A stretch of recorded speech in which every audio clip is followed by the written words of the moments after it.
A lot of things like this might happen in your life. Unfortunate, right? If you get into an accident, I want you to be aware of some of the things where you need to get service immediately. To us, that means it's a non-drivable vehicle. And I know that's not super complicated, but what it means is that it's not safe to drive. And that can come in a lot of different ways. Sure, if you've got coolant and a bunch of fluids leaking out of the front of your car, it's easy to tell that your car is currently not safe to drive. But there's some other things I want you to keep in mind as well. And it's your safety overall. One of the biggest ones that's often overlooked is lights. If your brake lights, headlights, or tail lights aren't working the right way, we need to get your car in immediately. And we're gonna try to make as much space as possible in our calendar for those moments. I don't want you to get into another accident because you were just kind of limping the car along. Another thing too is let's look at wiring. When you start to see something like this where it's hanging off of the car, there's clearly wires split, and this is now being exposed to the weather where unfortunately more damage could take place with those exposed wires, we need to get you in sooner rather than later. And another one that seems obvious, but some people still overlook, is when we have parts just hanging off the car like this.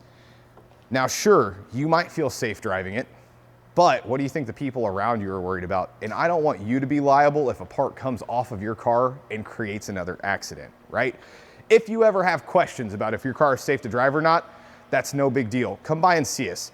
One of our representatives is happy to take a quick look at that for you and with you and explain if it's okay for you to drive. Now, there are tons of cases where you can get into a minor fender bender and the car is still safe to drive until you get your claim or until life lets you get a repair scheduled. But I just want you to be safe in the event that something unfortunate like this happens, and we can certainly help you throughout any of that. Now let's get back to some of the fun stuff. The SVR. Special Vehicle Reserve, I believe is what it stands for. Special Vehicle Operations. This is one of the things I love most about working at Tom Wood is we get to see really cool and exclusive cars like this. Now, from the Jaguar and Land Rover brand or family, SV or SVR is where they put their real top tier vehicles. And those things are gonna come with a little more horsepower, a lot more torque, exhausts that sound amazing, really cool trim and badges. Ultimately, this is still a Jaguar F PACE, but it's got all the fixings that Jaguar engineered to put on something cool. And normally, you get some really cool interior like this. And this, and cars like this, I know seeing it wrecked, it hurts and it's a little heartbreaking, but this is what's always attracted me so much to the industry, is some of just the cool and latest braking technology cars that we get to put our hands on, which is no different than my other favorite brand, which is our friends from Germany, Porsche. I've always had such a deep love for German engineering, and I don't know where that all started, but I know that it compounded and it springboarded when I started working at Tom Wood. This car here looks pretty small, right? We've got some small scuffs here at the top, and as we get down a little further, we're starting to see a little bit more damage, right? Now I know that this might not look too bad, and in fact, you may mistake that for a park sensor. That's not a park sensor. That is a hole in the bumper.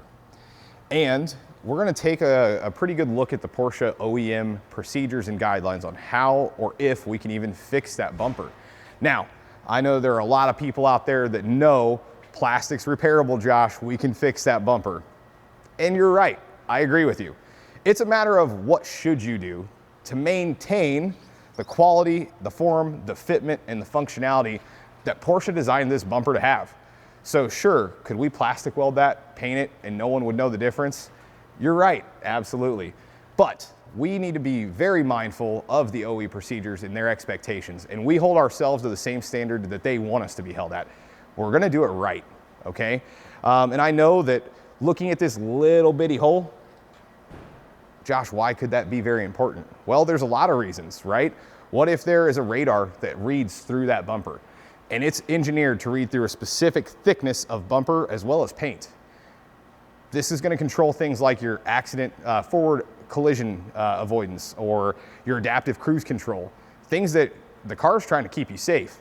If we change the thickness of that bumper, that radar may not react or read the same, which means your forward collision warning may or may not act the way you're expecting it to. With all the new tech that's built into these lovely vehicles, these are all things we have to be really mindful of as we start to assess what needs to take place on a car after it's been in an accident. Let's see what we got in the shop today, guys. Oh, we've got a fun one right here at the beginning. So we have a Subaru here where this guy probably had a less than acceptable day. As you can see, we've got the prop rod here on the hood, which is not naturally how it's supposed to be held up. It's supposed to be held up by this strut right here. And as you look past the hood, you can see the windshield and some other things we've got highlighted in yellow. This hood flew up while the guy was driving. So pretty scary, not so fun. Let's talk a little bit about what needs to happen from here. So hood flies up, wham, up to the top here. It even went as far as getting into the sunroof, which is nice and broken. We know we need a hood. This fender's not in great shape either. We're gonna need a replacement fender where the hood has peeled all the way up and ripped these backwards. So we need to replace both fenders. We need to replace the hinges that were overstretched. We need to replace the hood, of course. But as I'm starting to look and diagnose this roof, I'm really trying to think through, okay, what kind of structure, braces, paneling are underneath this header panel, if you will? And did those suffer damage? There's a high probability that there's going to be limitations on what kind of repairs you can do, or if you're even allowed to do repairs on something that's supposed to hold a lot of structural integrity. You're probably thinking like, Josh, why would that really matter? What kind of restrictions are there on sheet metal? Well, as these vehicles are put together and they are crash tested, one of the crash tests they go through is their rollover safety. And I don't think it's a shock to think that there's some really strong bracing that's put into the roofs and the structure of a vehicle. So that's where your limitations might come in. The OEMs may have some repairability to metal, and they may give you guidelines on what ways you are and aren't allowed to repair it. But we're seeing in a lot of cases that anything that's got a high structural value to a car in case of a big accident, that's where your limitations start to really come in. And think about it, it makes a whole lot of sense where if you were to repair that and it was bent and we just bend it back and paint it, well, what happens in the next accident? And that's something that I don't think a lot of people think all the way through. Sure, we want your car to look good. That's the most common thing people are worried about when a car's in an accident. And we want that for you too, but most importantly, we want it to react the way it's supposed to in case you get into another accident. That way everybody stays safe. Let's take a look over here. We've also got a Volkswagen. And if you watched our previous video, you'll know that this is one of my favorite colors. Let's look at this together and figure out what we're doing. So first glance for me at this car, it looks like we're doing a bit of a disassembly and maybe still assessing what needs to take place. We've got some yellow on the car, which tells me these are notes from the estimator or the technician. This wasn't on our original approval with the insurance estimate or the original quote. So these yellow markings are gonna be something we add to the ticket. We've got all of our parts stored nice, high and tight, neat and clean in some bubble wrap. So these are undamaged parts that came off the car for the repair work to take place or the paint work to take place. These are gonna be safely stored in one of these totes and stored on shelves. The big goal here is we don't want the stuff to get damaged. We also don't want it to get dirty. Bodywork is a pretty dirty industry. It's a lot like drywall. When we're done doing our work, there's dust and debris just everywhere, right? We don't want your interior trim or your other parts just covered in inches of dust and then we have to clean it off and put it back on your car. I'd much prefer just throwing some bubble wrap on it and storing it on a shelf where it's away and it's safe. Also, this puts it in one local area for when we go to put the car back together. We pull this out and we've got everything we absolutely need, with the exception of the new parts, of course, which will be on our parts inventory. Look at how organized and clean this thing is. Oh, for all my other body shop guys out there, isn't this just like, It's easy to see everything we need. Old item paired with the new item. Part numbers and clips with descriptions on them, all hung up so we can see them. We got the old part with the new part here, so old broken part getting replaced, new part next to it.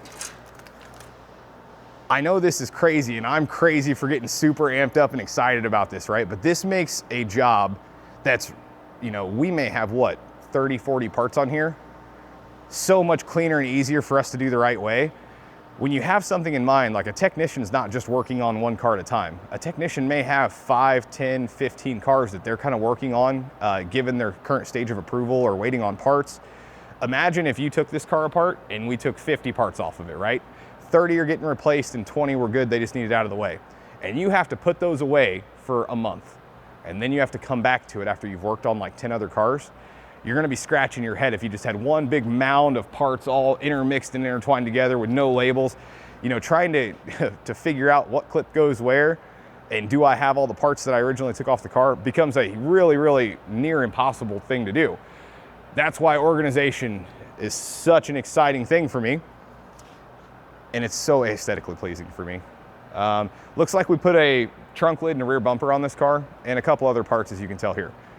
Those parts might be down on our paint shop, as they're not over by the car here. To me, it looks like they've pulled this back in and they're ready to reassemble it. So let's go see if the parts are painted and ready to go back on. Here's the old trunk lid. And maybe it's not painted. Maybe it's not ready to go back together yet. But let's take a look and see what else we've got going on in here. Here, we got a new one over here. Let's take a look. Ford F-250, 6.7 liter Power Stroke. So this thing was hit. I remember taking a look at this one early on. So this guy was hit while he was in a parking lot. And the front of his truck was struck here in the driver's side. And it was really hit like right here. And it drove the truck this way.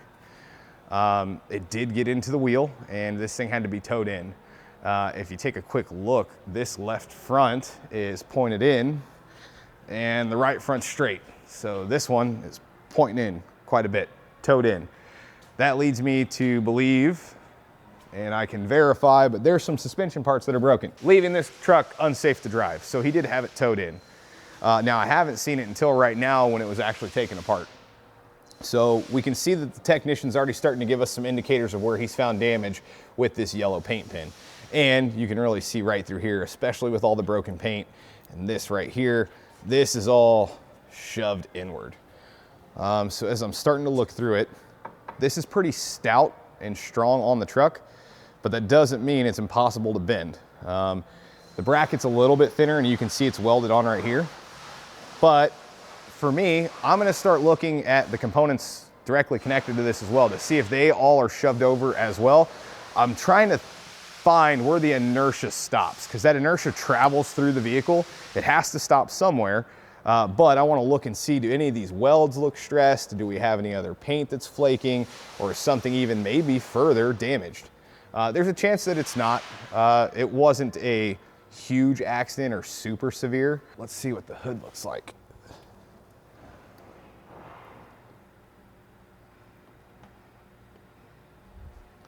So it actually looks like it stayed out of the hood for the most part. And as much as I would like to go over all the parts that we've taken off the car, we have already inventoried them and put them away.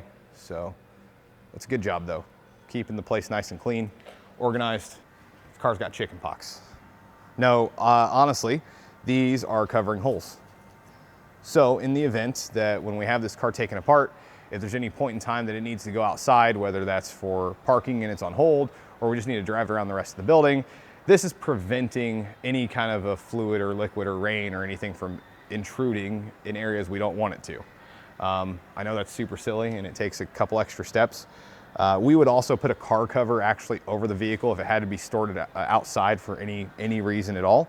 Same reason why we've got all these electrical plugs taped up is to keep water and dust and corrosion, or not corrosion, but contaminants and debris out of it.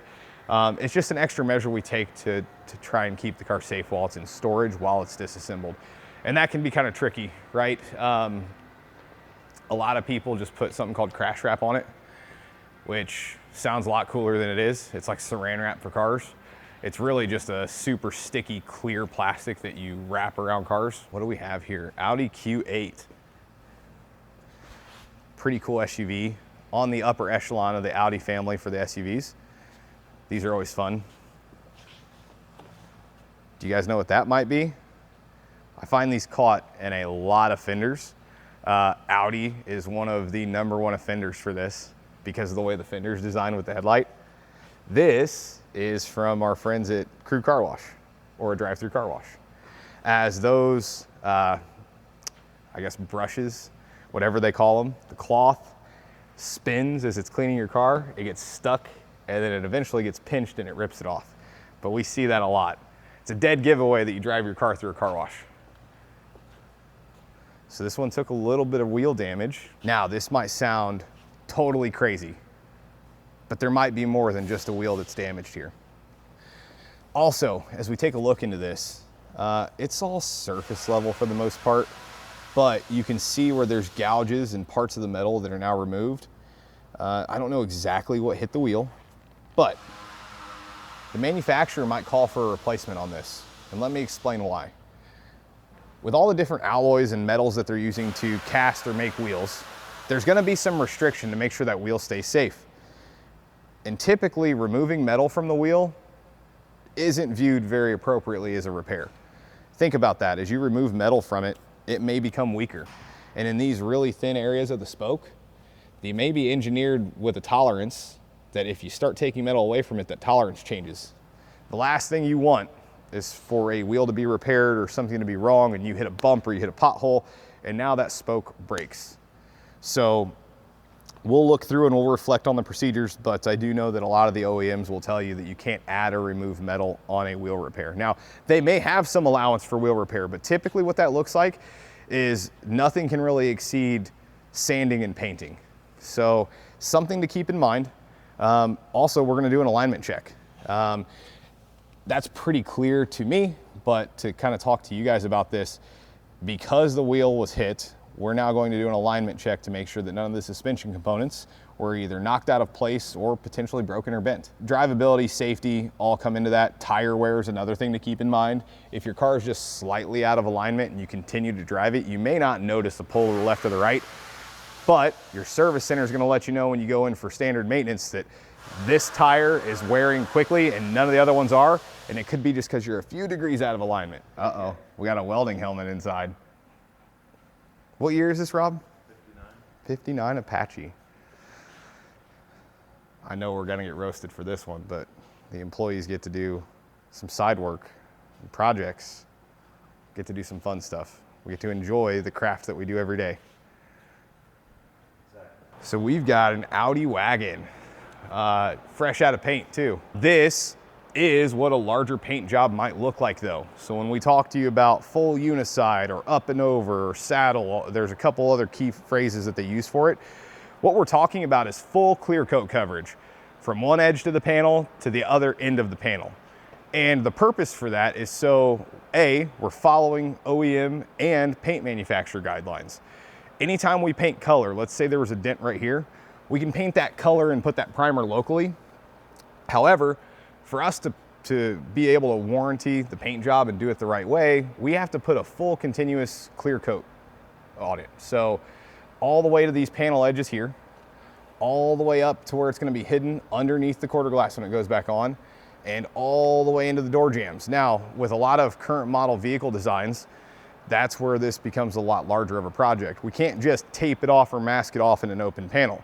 So you can see here, we need to actually go up and then across, which then gets us into the other side of the car. We may need to remove glass like you've seen. We may need to take out sunroofs. We may need to take off doors. So it can look a lot larger than you would anticipate it to be. But when this job is done, the goal here is that you've got the same quality of a finish that you got from the factory, and you're never gonna have to worry about the clear coat peeling, flaking, delaminating, or any of those negative things, right? So larger job, but looks like it's all done and ready for build. We'll get it bagged up so we can keep it clean until we wait for the tech to put it back together. This one right here is probably a total loss. Man, look at this thing. This is Old Faithful right here, guys. That Ford Transit van. I think this might be the highest dollar vehicle we've got on the lot. Boy, I can only imagine what it costs to insure this thing. So in some other videos, you've probably heard me talk about my love for Porsche. And yes, it's Porsche, not Porsche. This one right here, such a cool car. So this is a Cayman GTS 4. One of the things I love most about this car is the interior. So as you can see, we still have a true stick shift, manual vehicle. It's so rare to see that nowadays. I learned how to drive on a stick shift, drove one for a really long time, and it's a dying breed. So it's pretty cool when you still see a new age vehicle that not just offers it, but offers it in a sport package. If I remember right, this one is here. Yep, so this one is here for a small little fender bender in the rear bumper. We'll see what this one unfolds to be. It could stay really small, could turn into a relatively big project. There's a lot that's housed directly underneath the bumper. I know that those plastics can hide a lot, and keep something in mind. That looks small, but plastic's flexible. So when he was in an impact, that plastic could have gotten hit and it bends in, it damages and breaks a bunch of stuff under it. But then when another car or that pole or whatever he hit comes away, the plastic returns to its original shape the best that it can.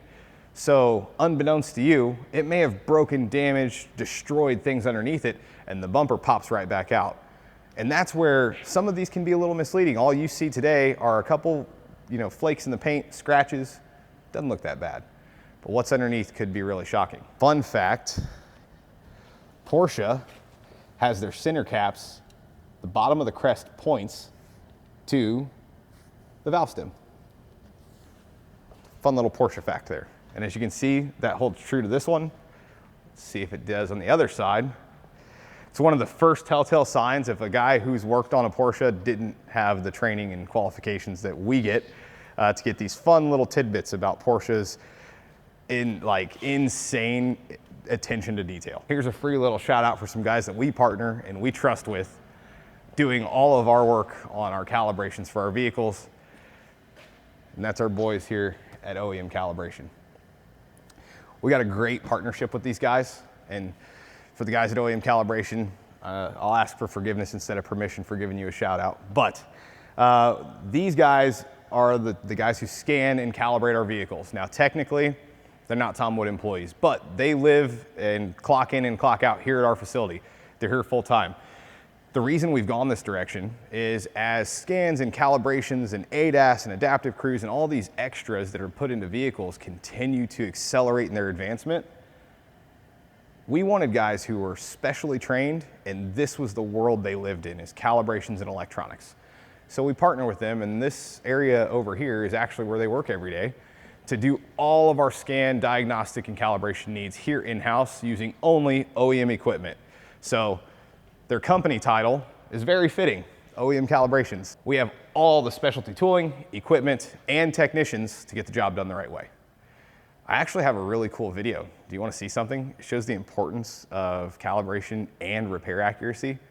Let's go to my office. So I've got this crazy and shocking video, and I'm gonna fast forward here and let you know that this video has a happy ending and everyone ends up okay.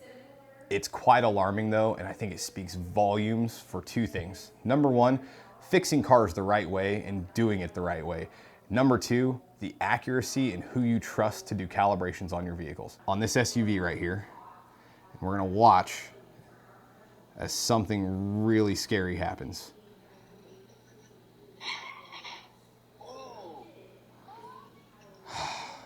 I've seen this video countless times and it still gives me, it just stresses me out, right? But let's talk about what we just got to see there. So that car had been in an accident and it was in a front end accident.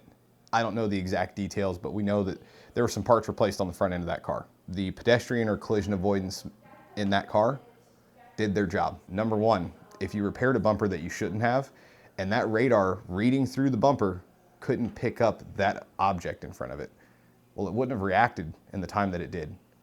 And it goes without saying what might have happened here. But also, the accuracy of the calibration, right? That radar being just a few millimeters off could have or would have delayed the responsiveness of that system, the collision avoidance system. So we saw how close that was. That's the closest call you can have. Had it reacted just slightly later, we would have had a much worse outcome. And that's where we get so frustrated when we're influenced or we're asked to do things different or just kind of bend the rule a little or do it cheaper or just do it this other way. The rest of the industry is willing to do it a different way. guys, this is really what we have at stake. I know that a lot of people will claim that I've got a tinfoil hat on and I talk about the what ifs a lot, and that's okay. I'll take that as a badge of pride and honor, because these are the things that we're talking about when we're saying that we're trying to get your vehicle ready for the next incident. The incident's not always another collision. It's preventing one.